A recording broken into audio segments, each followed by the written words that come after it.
To see you all tonight. Thanks for being here for this time of Bible study. We're continuing to study about some Old Testament characters in our study on Wednesday night. We went through an initial study and it seemed like it was so helpful and beneficial. We found some additional characters to study, and so we're doing that now. In our study tonight, we've been trying to get two a week, but the two went kind of obviously together. Adam and Eve the first week and Cain and Abel the second week. We may not be able to go quite that fast with some of these others that are not directly related like those were. But the lesson tonight's about Job. If we have time, we may also take Melchizedek. Our lesson's about Job, so open your Bibles to the book of Job. And we have studied this not so terribly long ago, but it is a really informative book in our Bibles, and potentially is the oldest account in our Bible. They think that there's some speculation that Job maybe was written even predated the writings of Moses, the first 5 books of the Old Testament. The events recorded in the book of Job probably almost certainly were back in that very earliest time frame. So we're introduced to Job, chapter 1, verse 1. There was a man in the land of Uz whose name was Job. And that man was perfect and upright and one that feared God and eschewed evil.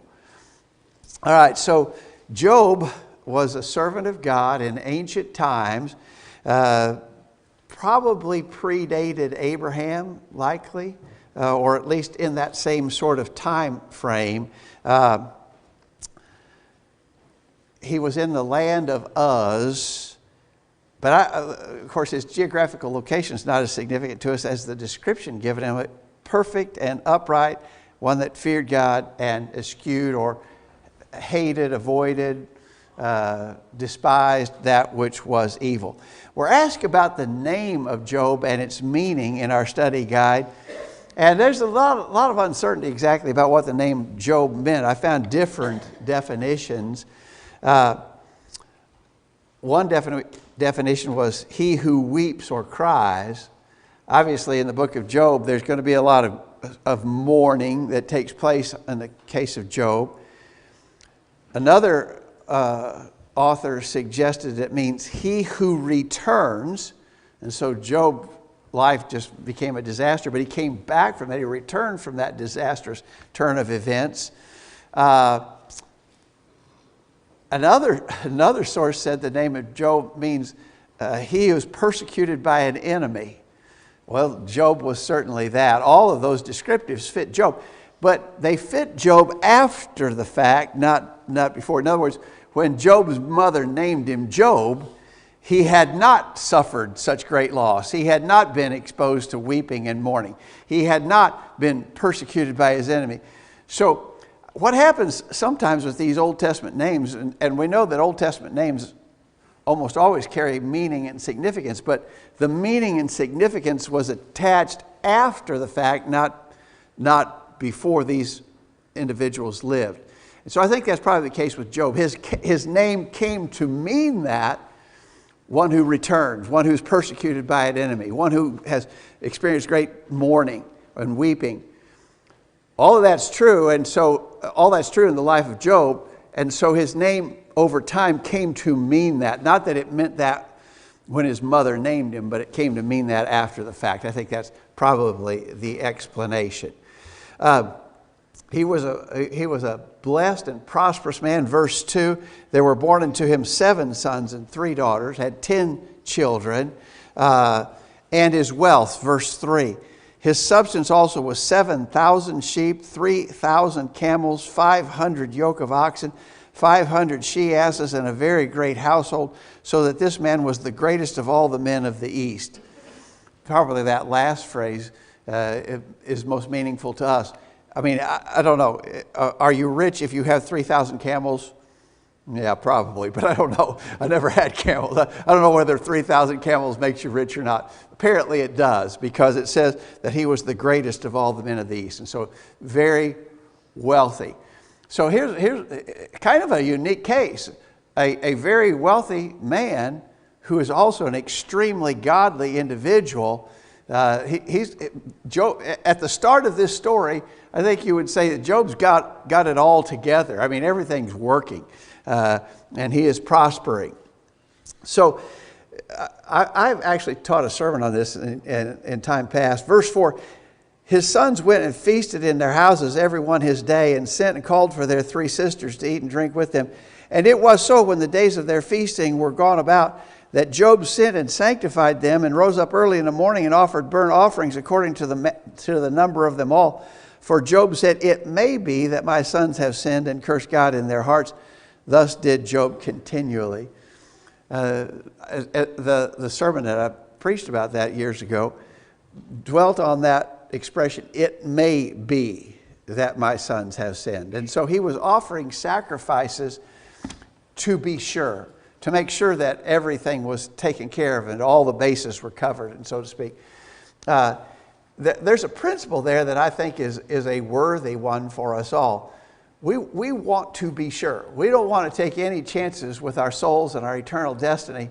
And so, just in case it might be so, I want to make sure that everything is done right, and not to leave anything sort of unattended. Wade? So that's 365 a year they killed, right? He did this continually, but it says that it was after the days of feasting were over. So apparently So it wasn't every day. No, I don't think so. Okay. Some people say that those days of feasting that they were observing were maybe the birthdays of various individuals of the siblings. I mean, it takes a lot of time to kill a lamb and to fix it the way you need to, to be a sacrifice. Yeah. So it wasn't just, I just walked out and bam, it was done. Yeah. I mean, it may take him an hour or two, to get all that prepared. I mean, that's a lot. Yeah. But and some expense, of course. Of course, he was a wealthy man. Probably the expense wasn't overbearing to him. But as you say, the time, the trouble, the effort, but just to be sure. Just because he wanted to be sure. And that, again, I think that, when we anticipate the value of our souls and the importance of being right with God and maintaining the hope of heaven and eternity, we shouldn't leave anything to chance. We want to do our best to be sure that we've covered our duty to God. Any thoughts or comments here? Anybody? Kelly?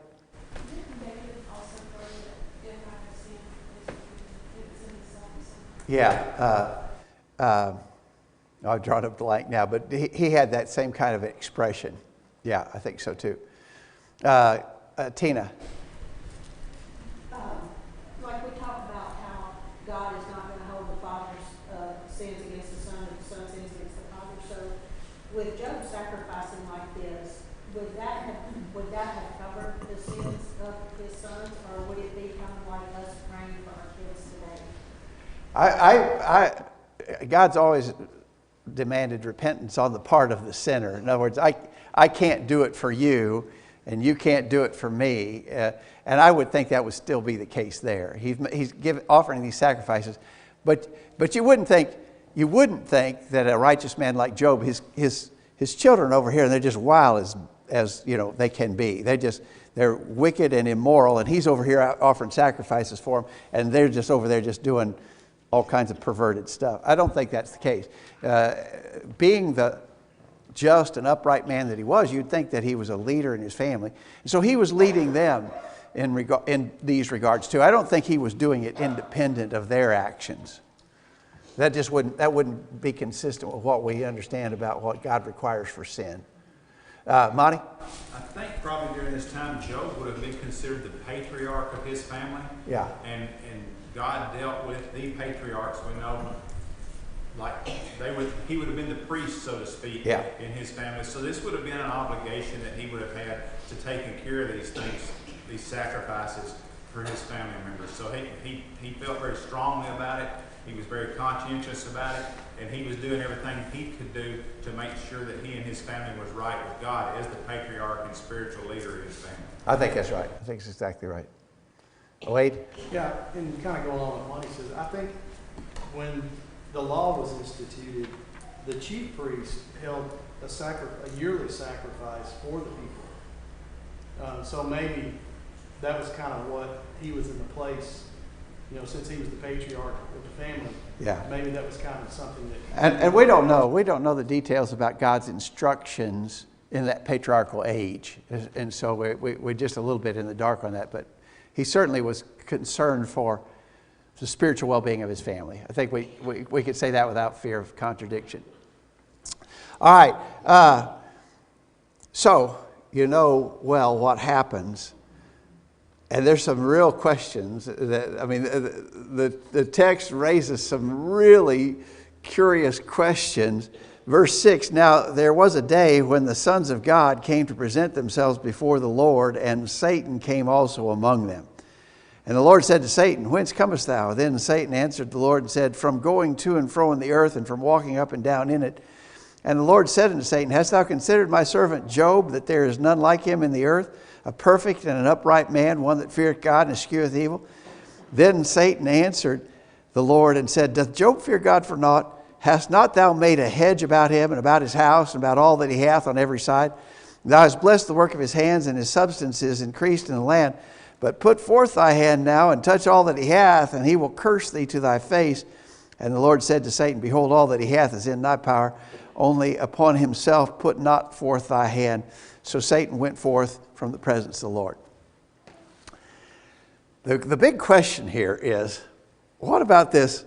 The sons of God presented themselves before the Lord, and Satan came with them. Oh man, you know, that just opens up all kinds of questions about how it is in the spirit realm, and we don't know. And we don't have all that information, you know. How could it be that Satan could present himself before God? Where would that take place? You know, in what fashion would it occur? I don't know. Nobody knows that. Wayne?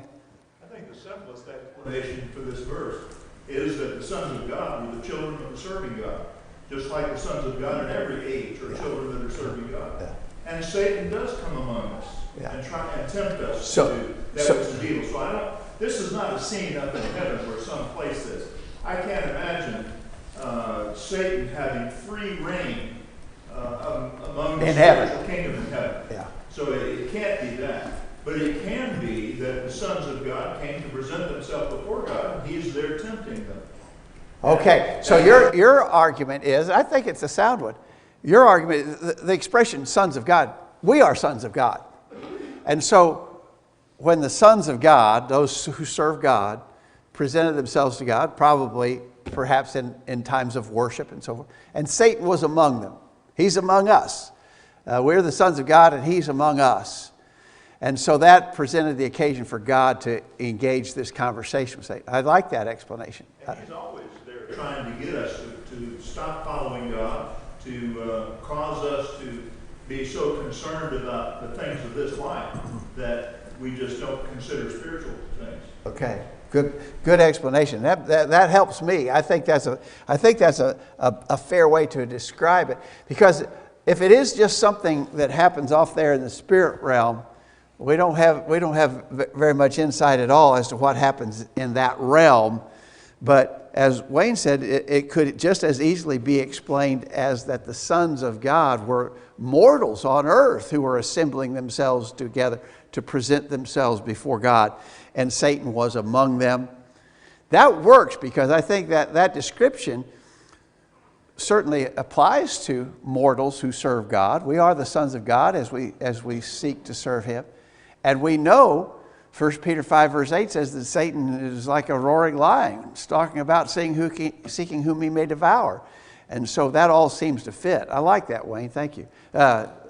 To dovetail along with that, Strong's actually refers to it as an adversary.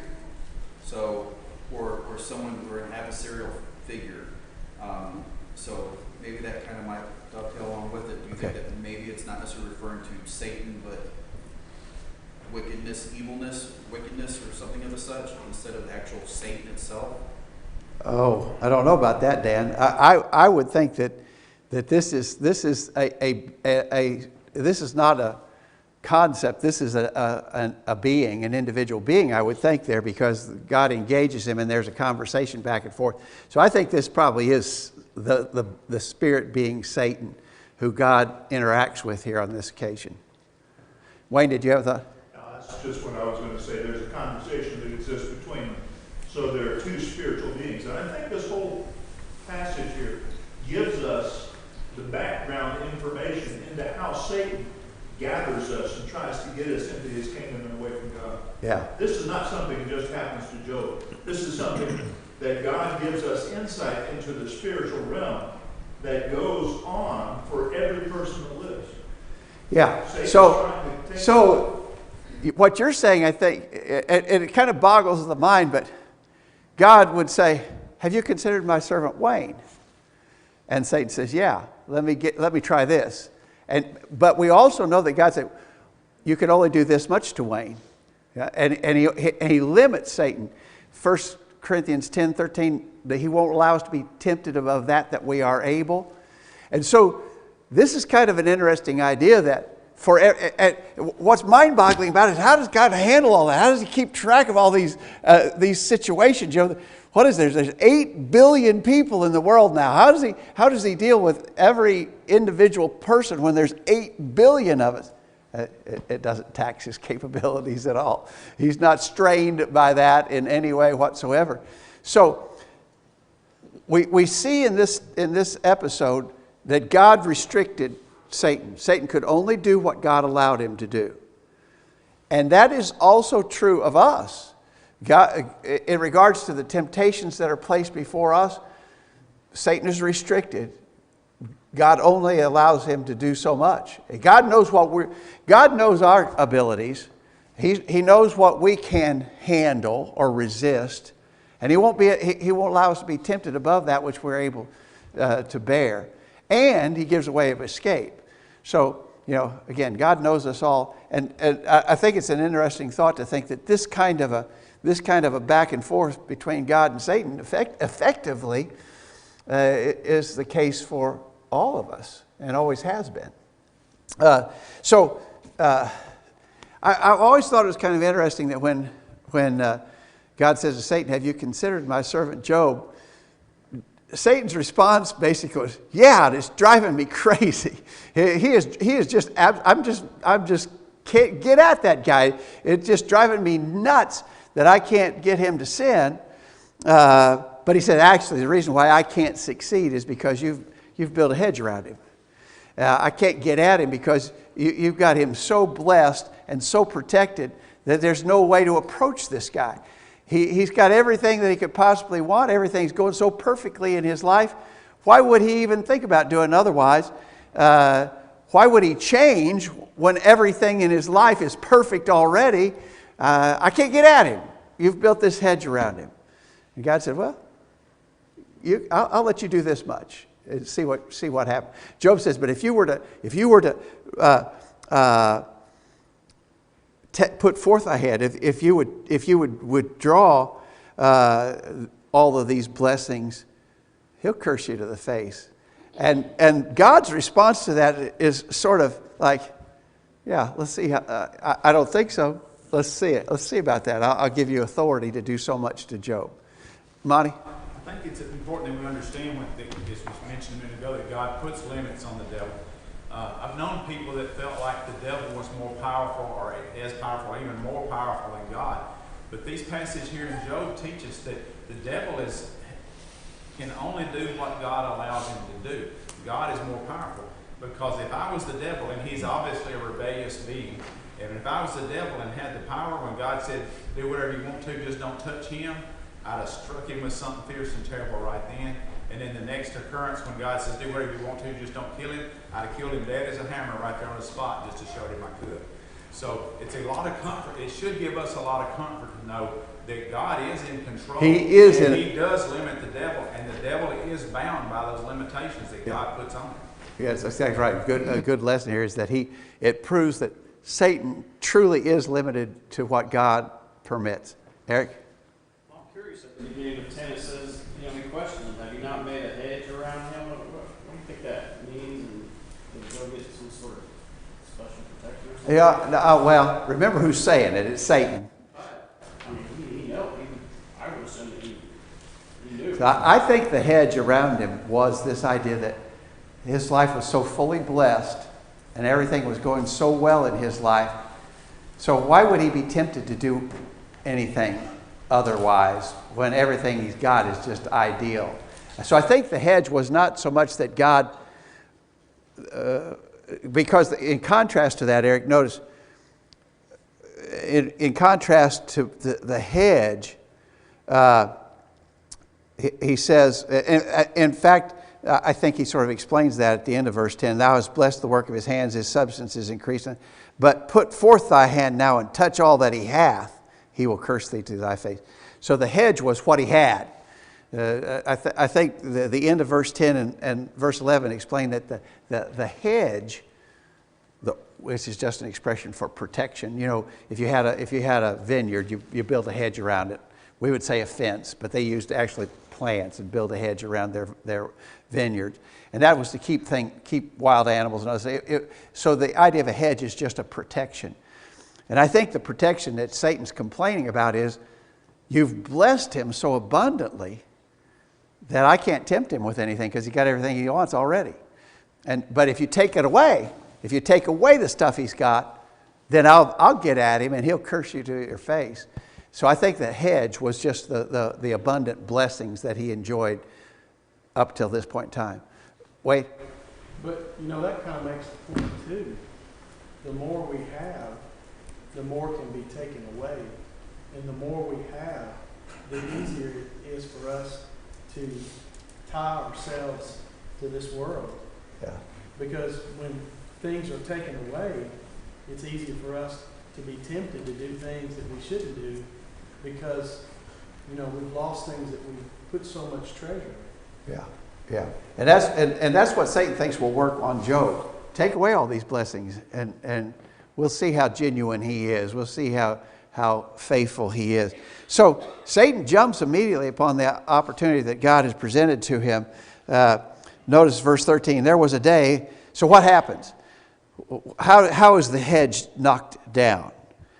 There was a day when his sons and his daughters were eating and drinking in their elder brother's house, and there was a messenger came to Job and said, the oxen were plowing, and the asses feeding beside them, and the Sabeans fell upon them and took them away. Yea, they have slain the servants with the edge of the sword, and I only am escaped alone to tell thee.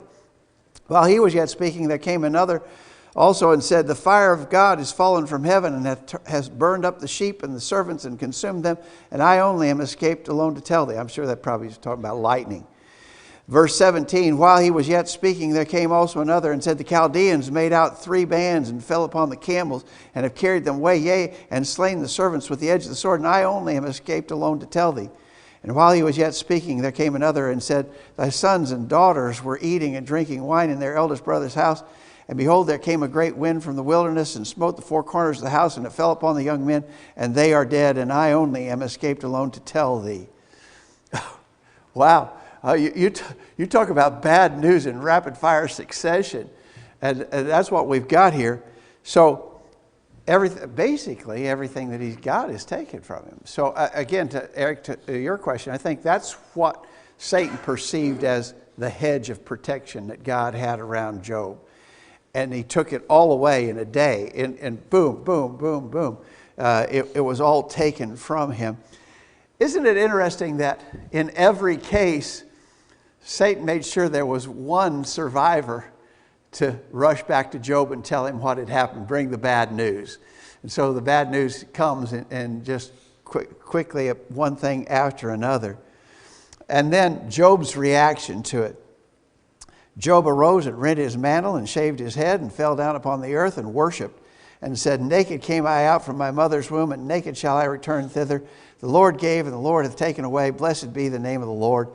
In all this, Job sinned not, nor charged God foolishly. Amazing. Just totally amazing. That expression is a famous Bible expression that you hear it repeated pretty often. The Lord gave, the Lord hath taken away. Blessed be the name of the Lord. He just says that the Lord had the privilege to give me, had the power and the authority to give me these things. He has the power and authority to take these things away from me. Blessed be the name of the Lord. He did not sin. He did not falsely accuse God. And so Satan's first experiment failed utterly. He said, if you will let me touch the things that he has, if you stop blessing him so abundantly, he'll curse you. And so in absolute fashion, everything that he had, all of his substance and his family taken from him in a day.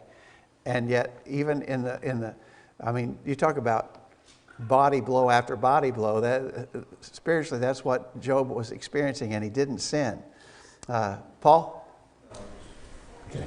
Okay. So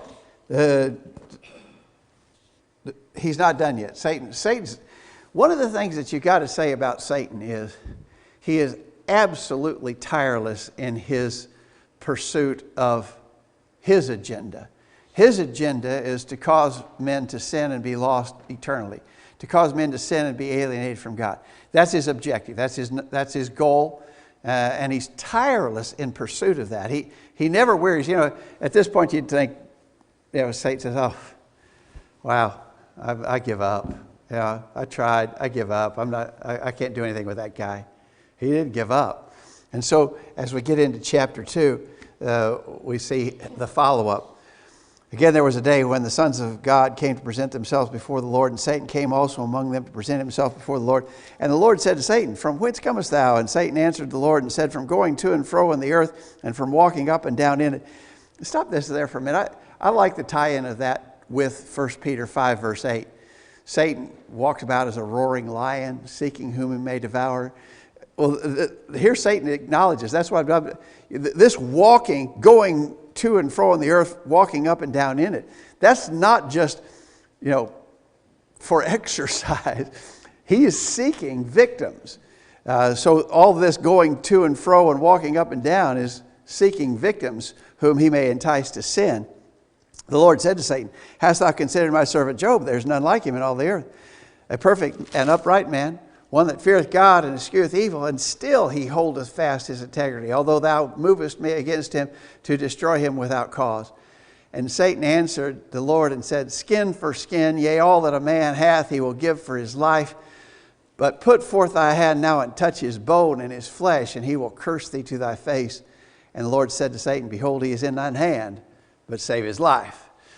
And so here again, the same point that we made in the initial exchange between God and Satan. Satan is limited. God has basically given him, you can do everything you want, but don't kill him. And so, now how many of us do you think?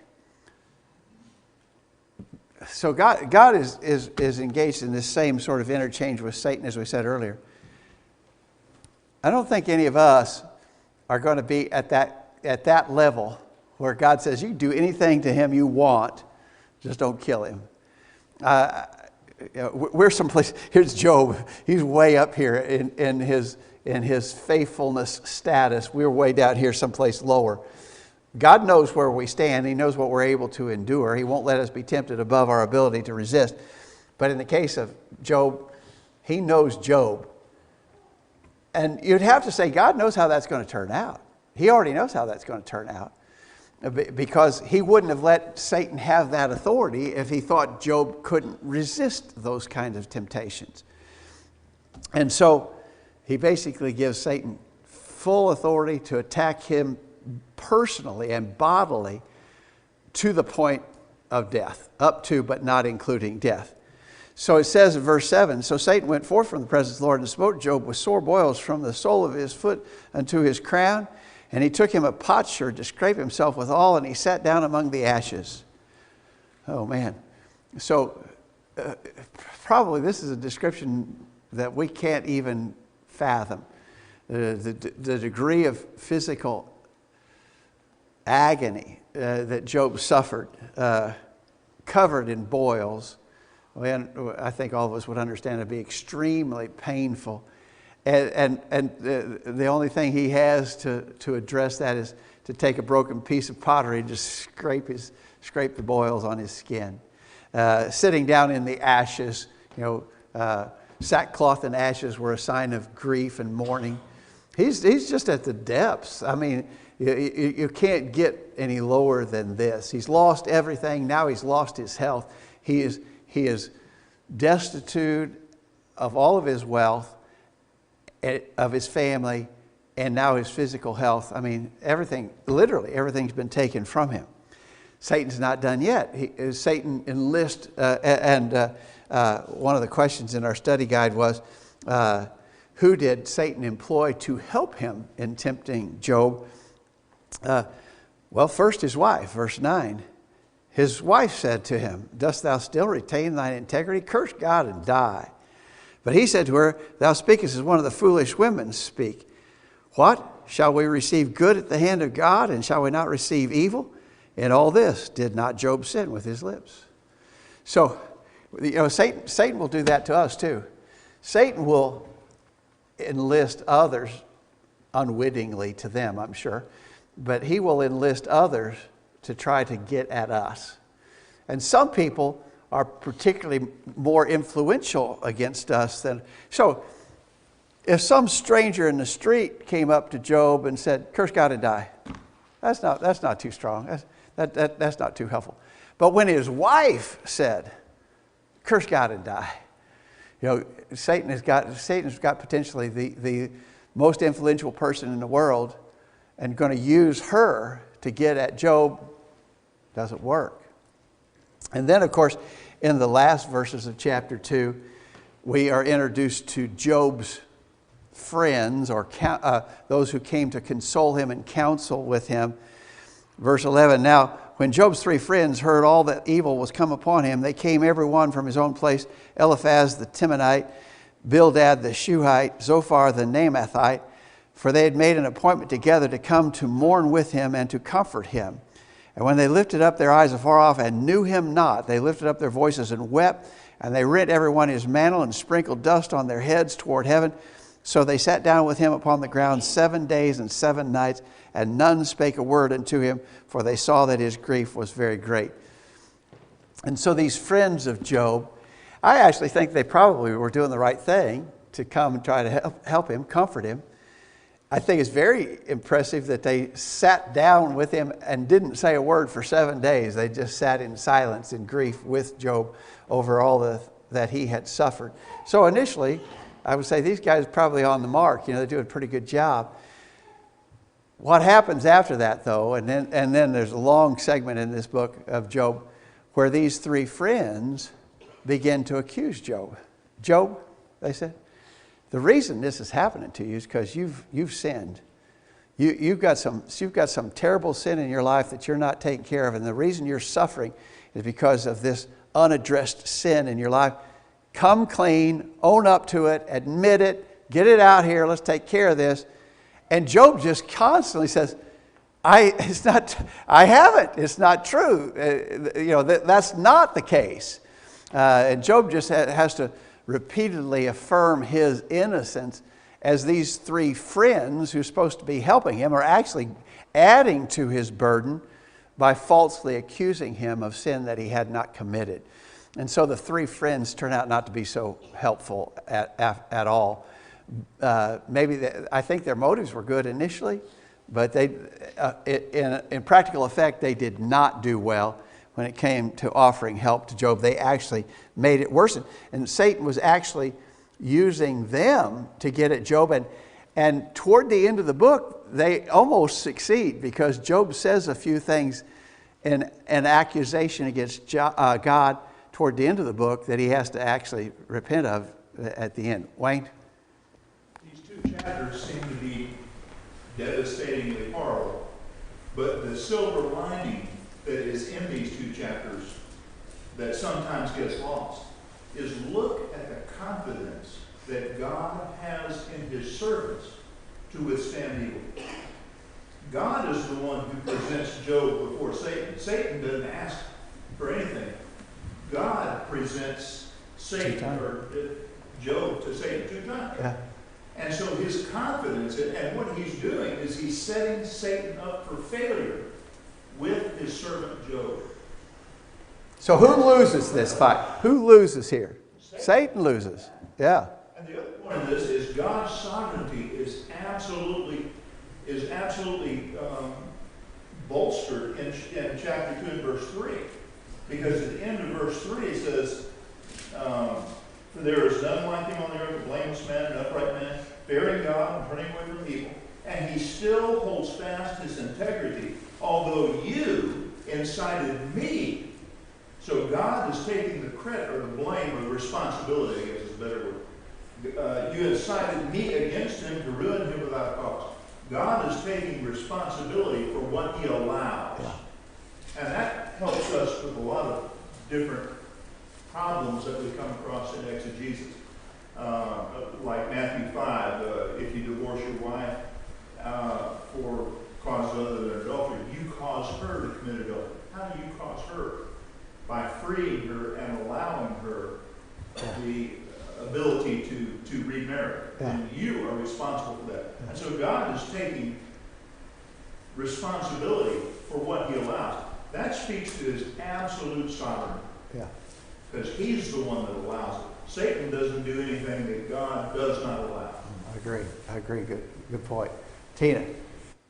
It stands out to me too how confident that Job was that he was in right standing with God, and it wasn't an arrogant confidence, but he was confident in his relationship with the Lord. Yeah, I think that's true. Absolutely true. I mean, and you know, it would be really hard in the midst of all that to keep expressing your faith and confidence in God.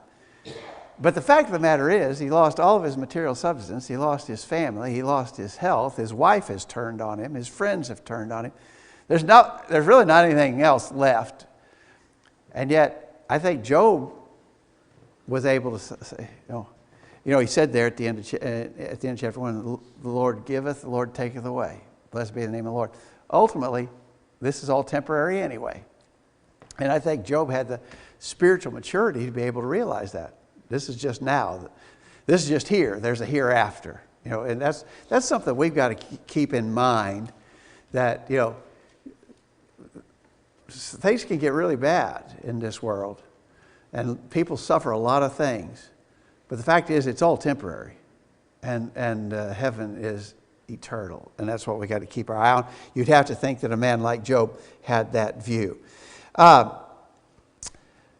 So, in notice at the end of chapter 1, verse 22, in all this Job sinned not, nor charged God foolishly. But skip over to go way back into chapter 42. It's the last chapter of the book, chapter 42. As we said,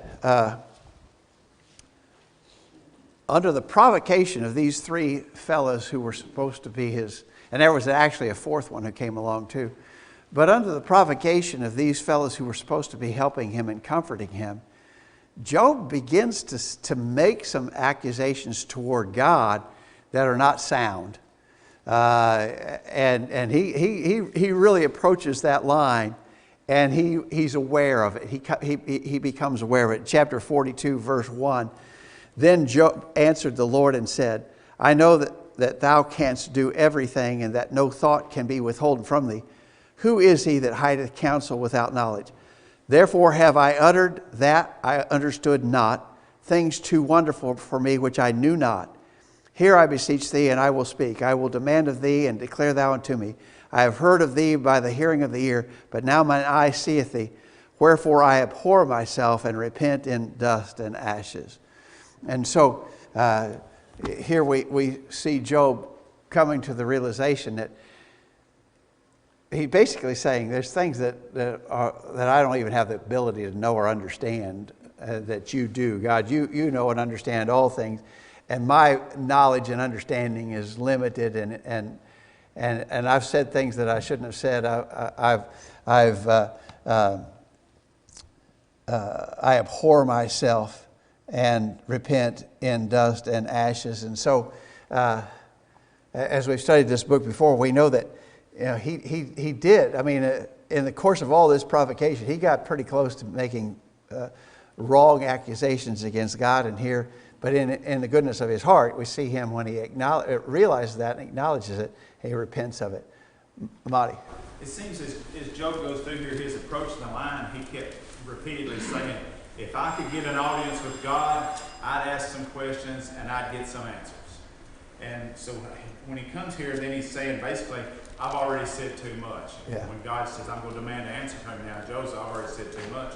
But I think sometimes we hear people say, when I get to heaven, I'm going to ask God about whatever, and I'm going to get some answers. Well, we're having that kind of that same attitude Job had when we've done that. We're not going to stand before God and demand answers. I, in my imagination, can't imagine that we're going to even stand before God and ask questions. I think we're going to be so overwhelmed by being in the presence of God that we're actually going to be like Job here and say, I've heard you by hearing, but now my eyes see, therefore I pour myself and repent in dust and ashes. We'll be thinking, I've done said too much already. There's nothing else I need to say. So I think that's a lesson we need to learn from Job. We're not going to be demanding answers from God. We're not ever going to be in that kind of position because God is always going to be so high above us. And as Wayne said, God has the sovereignty. He has the right to make these decisions. And if we're before God, we're going to definitely understand that. And whatever his decision was, we're going to accept it. Yeah. We are not in a position to challenge God. We just simply don't have a right to challenge God or accuse him or charge him with wrong. God is ultimately sovereign. Wayne used that word earlier. And he ultimately has all authority. We are insignificant specks in his presence, and we don't have any ground to challenge him or question him about anything that he does. And Job came to realize that and acknowledged and repented that he had approached that line. I thought it was interesting. In the next verses, God addresses those men who came to comfort but didn't. And verse 7, it was so that after the Lord had spoken these words unto Job, the Lord said to Eliphaz the Temanite, my wrath is kindled against thee and against thy two friends, for ye have not spoken of me the thing that is right, as my servant Job hath. Therefore take you unto you now 7 bullocks. He tells them to offer sacrifice.